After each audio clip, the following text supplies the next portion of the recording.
Hey there folks! Before we get started, don't forget to follow our channel so you can catch this video and all the exciting ones coming up.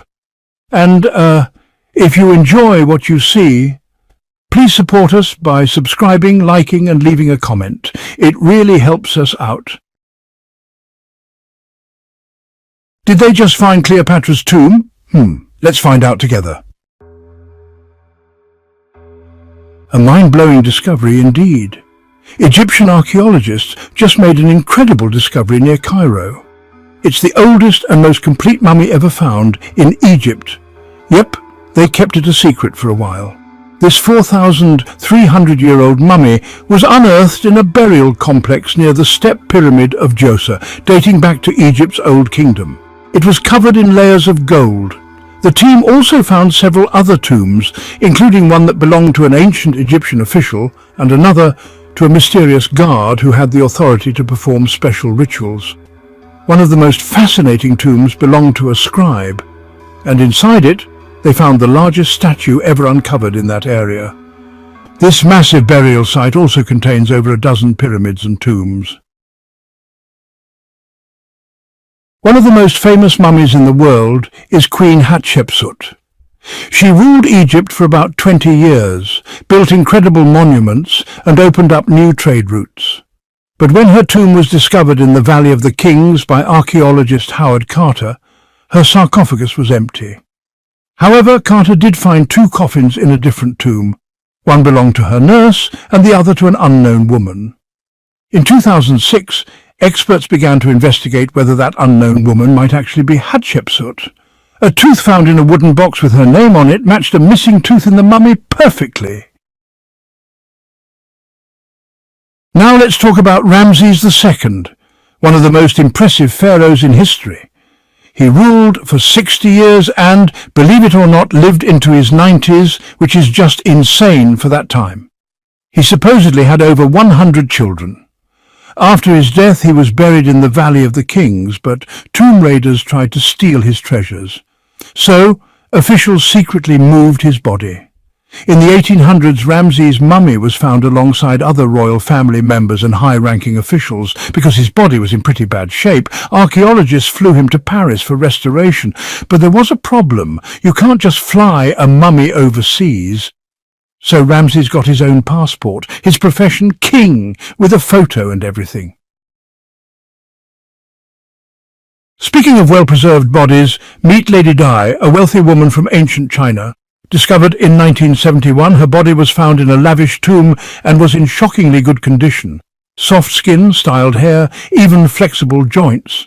Thanks to the tomb's high humidity and low oxygen, her body was almost perfectly preserved. She was buried with luxury items like silk gowns and musical instruments. Later studies revealed she died of a heart attack around age 50, over 2,000 years ago. And yet she's still making history. Then there's Ötzi the Iceman, discovered in the Alps in 1991. Authorities first thought he was a modern climber, but no. He lived during the Copper Age. Found 10,000 feet above sea level, Ötzi's body taught us a lot about prehistoric Europe. He was from Central Europe, ate meat, had arthritis, clogged arteries, digestive problems, and even used acupuncture and herbs. He sharpened his tools just days before he died. Maybe he saw trouble coming? Now let's go back to Egypt. King Tutankhamun, possibly the most famous mummy ever, died at just 19 over 3,000 years ago. When his tomb was opened in 1922, the world went crazy because it was still intact, unlike most royal tombs that had been looted. Inside they found elaborate coffins, one made of pure gold. Tut's tomb gave us a glimpse into ancient Egyptian life and helped scientists identify his parents using DNA. It turns out he had a rare bone disorder and probably walked with difficulty. Another fascinating mummy is Ginger, possibly the oldest naturally preserved body ever found. He still has his golden hair and fingernails, and he's over 5,000 years old. Found buried in hot, dry sand in Egypt, it's unclear if his preservation was intentional or just lucky. But the pottery found with him suggests early Egyptians may have known a thing or two about body preservation. Want to see him? He's chilling at the British Museum. In a wild twist, a Dutch art collector bought a statue from Asia, only to discover a mummy hidden inside it. The body was too fragile to remove and has stayed inside ever since.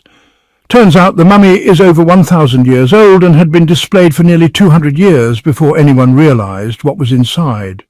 CT scans revealed paper scrolls inside the body, covered in writing. Experts believe this person went through a ritual called self-mummification, a painful spiritual process few could complete. No Egyptian queen has fascinated historians more than Nefertiti. Known for her long neck, sharp cheekbones, and striking beauty, her name literally means the beautiful one has come. Though she wasn't a pharaoh herself, she had a powerful influence as queen and stepmother to King Tut. Recently, archaeologists discovered 2 mummies in the Valley of the Kings that could be Nefertiti and her daughter.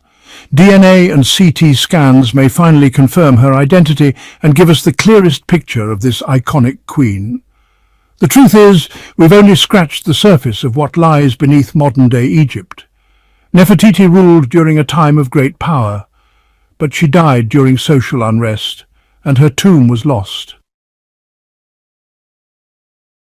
Let's take a step back. When you hear the word mummy, you probably think of scary movie monsters. But in reality, mummies have taught us a lot about ancient civilizations and how people dealt with death.